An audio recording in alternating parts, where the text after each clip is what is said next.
दोस्तों, आज हम पढ़ने वाले हैं ट्रांसक्रिप्शन के बारे में। ट्रांसक्रिप्शन होता है हमारा जो डीएनए मॉलिक्यूल है उससे आरएनए की फॉर्मेशन करना, आरएनए बनाना। इसके लिए हमारे पास एक ट्रांसक्रिप्शन यूनिट होती है। जैसे कि ये हमारा था डीएनए स्ट्रैंड। डीएनए स्ट्रैंड के ऊपर ही हमारा लगा होता है promoter and one is terminator and this is promoter.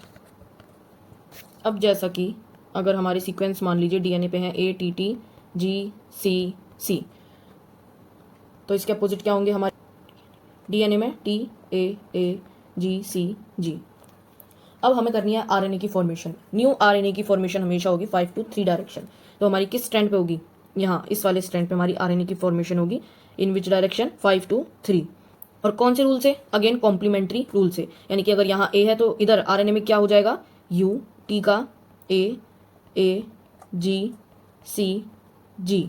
इस तरीके से हमारा आरएनए बनेगा। अब ये देखिए, जो ये वाला आरएनए का स्ट्रैंड बना, ये किसकी तरह रिजेंबल कर रहा है?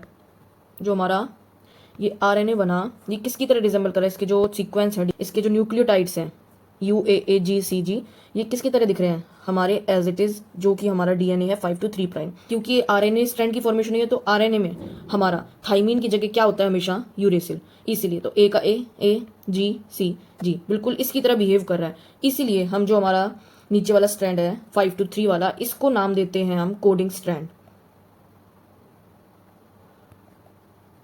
एंड ऐसे ही जो हमारा ऊपर वाला स्ट्रैंड है जिसकी कॉम्प्लीमेंट्री आरएनए की फॉर्मेशन हुई है, ये क्या है? Non coding strand. क्योंकि कोड कौन सा स्ट्रैंड कर रहा है? एज इट इज कोड कर रहा है हमारा ये वाला स्ट्रैंड, 5 to 3 डायरेक्शन वाला स्ट्रैंड। कुछ सेंस दे रहा है, कोडिंग स्ट्रैंड है तो सेंस दे रहा है, सेंस स्ट्रैंड। और ये क्या है हमारा? Anti sense strand. आरएनए के एंटी है ये, और ये आरएनए के सेम है। एंड एक और नाम से हम इसे जानते हैं। अब ये तो एज अ टेम्पलेट बिहेव कर रहा है। जो ये वाला स्ट्रैंड है हमारा, कैसे बिहेव कर रहा है? आरएनए की फॉर्मेशन के लिए बिहेव कर रहा है एज आ टेम्पलेट। तो इसको हम बोलते हैं टेम्पलेट स्ट्रैंड। और अपोजिट वाला क्या क्या कहलाएगा? Non template strand. I hope ये आपको क्लियर हो गया होगा कि क्या है हमारा। एक बार फिर से रिकैप कर लेते हैं। हमारा डीएनए स्ट्रैंड है। डीएनए स्ट्रैंड के ऊपर हमारा क्या लगा हुआ है? डीएनए स्ट्रैंड के ऊपर हमारा एक साइड होता है प्रमोटर एंड एक साइड होता है हमारा टर्मिनेटर। ये भी हम प्रोसेस करेंगे जब समझ आएगा प्रमोटर और टर्मिनेटर का क्या यूज है। फिर हमारा जो डीएनए स्ट्रैंड है जो 3 to 5 है, इसके अपोजिट हमेशा 5 to 3 डायरेक्शन में सिंथेसाइज होता है हमारा आरएनए। इसलिए इसको हम क्या कहते हैं? टेम्पलेट स्ट्रैंड, क्योंकि ये एज अ टेम्पलेट बिहेव कर रहा है आरएनए की फॉर्मेशन के लिए। सेकंड, जो डीएनए का अपोजिट स्ट्रैंड है 5 to 3 वाला, ये कैसा है? ये कोडिंग स्ट्रैंड है, क्योंकि ये एज इट इज बिहेव करेगा आरएनए की तरह। इसलिए इसको क्या बोला जाता है? Coding strand and sense strand. और नॉन टेम्पलेट, क्योंकि टेम्पलेट तो नहीं है, टेम्पलेट तो ऊपर वाला था, इसलिए नॉन टेम्पलेट स्ट्रैंड। अब सबसे पहले हमें चाहिए क्या? Enzyme DNA dependent RNA polymerase. DNA dependent क्यों? क्योंकि ये डीएनए पे डिपेंड होकर वर्क कर रहा है। डीएनए का स्ट्रैंड, उसके कॉम्प्लीमेंट्री तो आरएनए बनना था, ये डीएनए और इसके कॉम्प्लीमेंट्री क्या बनेगा? आरएनए। इसलिए डीएनए पे डिपेंड होकर काम कर रहा है और आरएनए की सिंथेसिस कर रहा है। तो डीएनए डिपेंडेंट आरएनए पॉलीमरेज। ये वर्क किस डायरेक्शन में करता है? हमारा डीएनए डिपेंडेंट आरएनए पॉलीमरेज हमेशा वर्क करता है 5 प्राइम to 3 प्राइम डायरेक्शन में।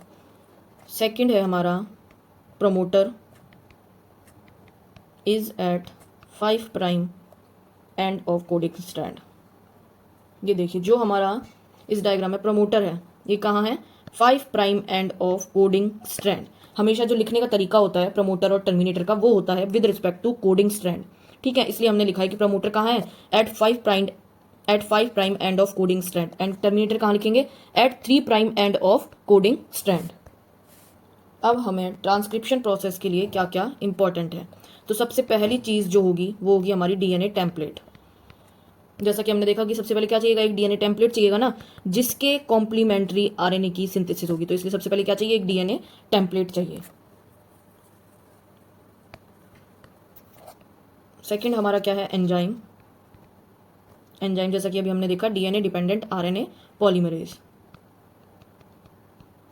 तीसरा क्या चाहिए हमें? न्यूक्लियोटाइड्स। न्यूक्लियोटाइड्स मतलब जो कि हमें ऐड करने हैं। ये हमारा है डीएनए। अब इसके कॉम्प्लीमेंट्री जो हम आरएनए बनाएंगे वो किसकी मदद से बनाएंगे? न्यूक्लियोटाइड को ज्वाइंस करके ही तो बनाएंगे। तो हमें क्या चाहिए? न्यूक्लियोटाइड्स। ये किस फॉर्म में होते हैं? Nucleotide try phosphate. फोर्थ चाहिए हमें मैग्नीशियम आयंस।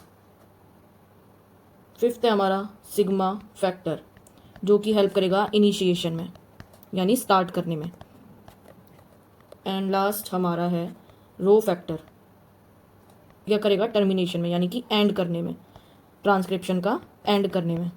अब जैसा कि प्रोकैरियोटिक और यूकैरियोटिक में डिफरेंस होता है, तो प्रोकैरियोटिक के लिए जो आरएनए पॉलीमरेज है वो सिंगल होता है, एंड यूकैरियोटिक के पास 3 आरएनए पॉलीमरेज होते हैं। फर्स्ट वाला आरएनए पोल फर्स्ट, इससे हमारा बनता है राइबोसोमल आरएनए। हमारा आरएनए पॉलीमरेज सेकंड, इससे बनता है हमारा एमआरएनए।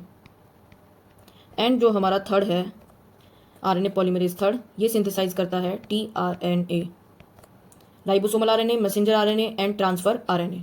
हम बात करते हैं ट्रांसक्रिप्शन के स्टेप्स की। स्टेप्स इन ट्रांसक्रिप्शन, सबसे पहला हमारा होता है इनिशिएशन, फर्स्ट स्टेप। अब इनिशिएशन कैसे होता है, ये हमारा डीएनए स्ट्रैंड, यहाँ हमारा क्या अटैच है, प्रमोटर। प्रमोटर के पास क्या होता है कि सबसे पहले सिग्मा फैक्टर बाइंड होके आता है आरएनए पॉलीमरेज के साथ। सिग्मा फैक्टर किस पे बाउंड होता है, प्रमोटर वाली जगह पर। सिग्मा फैक्टर आता है आरएनए पॉलीमरेज के साथ एंड प्रमोटर वाली जगह को पहचान के यहाँ आ जाता है। अब इस जगह पे क्या करता है, जो डीएनए है इसके डीएनए के हाइड्रोजन बॉन्ड्स को ब्रेक करता है।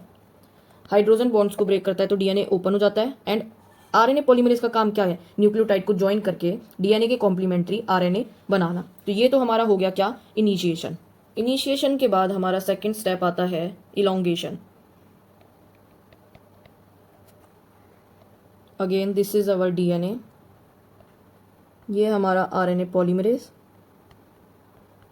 ये क्या करेगा, यहाँ पे न्यूक्लियोटाइड ऐड करना स्टार्ट कर देगा हमारे डीएनए के कॉम्प्लीमेंट्री।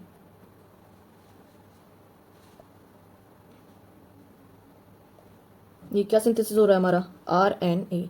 अब इस प्रोसेस के बाद हमारी थर्ड प्रोसेस है टर्मिनेशन। टर्मिनेशन में क्या होगा, टर्मिनेट किया जाएगा आरएनए प्रोसेसिंग को टर्मिनेट किया जाएगा, रोका जाएगा। तो दिस इज डीएनए,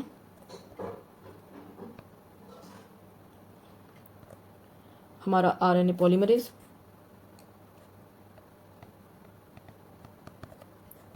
इसने सेंस कर लिया किसको, यहाँ पे बैठे हुए टर्मिनेटर को। तो टर्मिनेटर ने क्या बोला, अब आरएनए सिंथेसिस को टर्मिनेट कर दो। तो यहाँ हमारा क्या था, रो फैक्टर, जो कि क्या करेगा, टर्मिनेशन की प्रोसेस। तो हमारा यहाँ पे रो फैक्टर आरएनए पॉलीमरेज के साथ ज्वाइन होकर क्या करेगा, टर्मिनेशन की प्रोसेस। और जो हमारा आरएनए सिंथेसाइज हुआ है वो इस तरीके से यहाँ टर्मिनेट होके निकल जाएगा, अलग हो जाएगा आरएनए।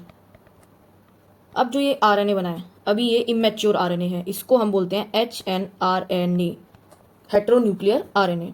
अभी ये इमेच्योर, इसको मैच्योर करने के लिए हमें 2 प्रोसेस करनी पड़ती है, क्या, हमारी कैपिंग, टेलिंग एंड हमें रिमूव करना पड़ता है इंट्रोन्स को। अभी ये आरएनए का सीक्वेंस कैसा है, इस तरीके से। इस आरएनए में एक्सोन, इंट्रोन्स, कुछ इनएक्टिव पार्ट्स हैं जिन्हें हम बोलते हैं इंट्रॉन्स। इनको रिमूव करना बहुत ही जरूरी होता है एक मैच्योर आरएनए फॉर्म करने के लिए।